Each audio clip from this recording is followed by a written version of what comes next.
Pihak berjanji akan melaksanakan audit forensik terhadap 3 institusi berkaitan masyarakat India sekiranya gabungan itu menang pada PRU15 dan kembali mentadbir negara.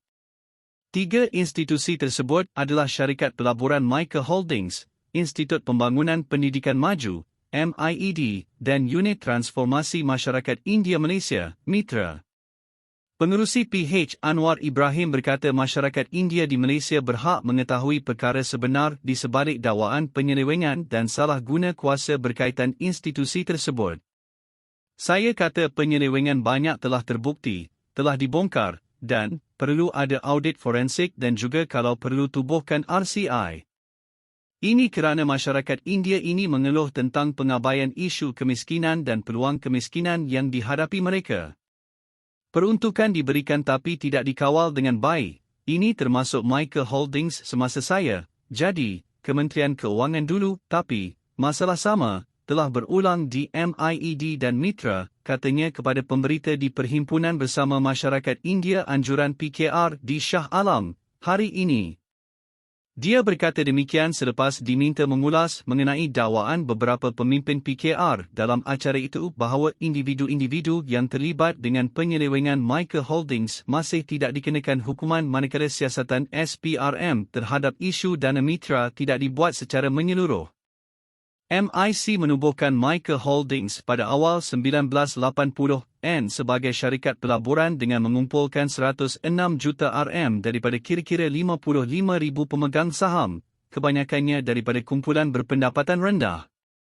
Bagaimanapun, Mica Holdings gagal memberikan pulangan kepada pelabur, sesetengahnya ada yang membuat pinjaman dan menjual aset selama bertahun-tahun.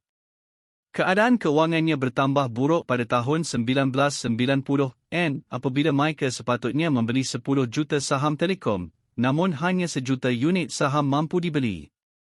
Mitra pula pada awalnya dikenali sebagai Unit Pembangunan Sosioekonomi Komuniti India, SEDIC.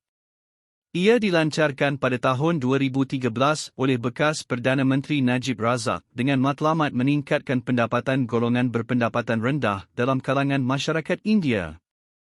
SEDIC dibubarkan apabila BN tumbang pada PRU14 dan dijenamakan semula sebagai Unit Transformasi Masyarakat India, MITRA, ketika pentadbiran kerajaan PH. Selepas kerajaan PH tumbang dan diambil alih oleh Kerajaan Perikatan Nasional, MITRA diletakkan di bawah Kementerian Perpaduan. Isu dana mitra menjadi hangat susulan penahanan beberapa pengarah syarikat yang disyaki terlibat dengan penyelewengan geran peruntukannya. Sebanyak 337 syarikat, persatuan dan badan bukan kerajaan, (NO), dikenal pasti menerima geran peruntukan oleh mitra sejak 2019 hingga 2021 dengan peruntukan berjumlah kira-kira 203 juta RM. Terdahulu dalam acara itu, Naib Presiden PKR ke Saraswati mendakwa MIED bertindak sebagai elang dengan memaksa para peminjam membayar balik hutang dengan kadar faedah tinggi sekiranya lambat membuat pembayaran. MIED seharusnya memberikan bantuan keuangan kepada pelajar yang miskin, bukan memberi hutang. Ada kes di mana seorang pelajar berhutang 12,000 RM dan telah membayar 9,000 RM tetapi tidak mampu menjelaskan bakinya dalam tempoh yang ditetapkan. Dia dipaksa membayar baki dengan kadar faedah pinjaman yang tinggi, dakwanya. Sementara itu, Ahli Parlimen Sungai Buloh R. Sivarasa menyambut baik komitmen yang dinyatakan Anwar. Skandal Mica Holding berlanjutan lebih 20 tahun. Kita perlu audit forensik untuk mengetahui apa terjadi kepada wang yang dilaburkan. Sama juga seperti Mitra dan MIED. Kita tahu skandal-skandal ini telah dan sedang disiasat oleh SPRM. Tapi, ia, setakat ini, tidak membongkar apa-apa pun, katanya kepada pemberita.